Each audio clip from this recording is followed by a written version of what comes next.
দেখা যাক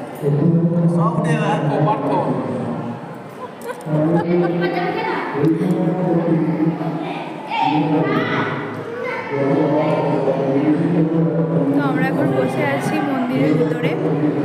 মন্দির এখন বন্ধ, প্রায় 2:30টার মতো বাজছে। আর ওদিকে অনুষ্ঠান চলছে। আজকে হচ্ছে রামকৃষ্ণ মিশনের উদযাপন দিবস। তো এসে থেকে আমার ভিডিও করা হয়নি, শরীরটা প্রচণ্ডই খারাপ। তো তোমরা দেখতেই পাচ্ছ ওই দিকটা অনুষ্ঠান চলছে, দেখিয়ে দিই একটু ভালো করে।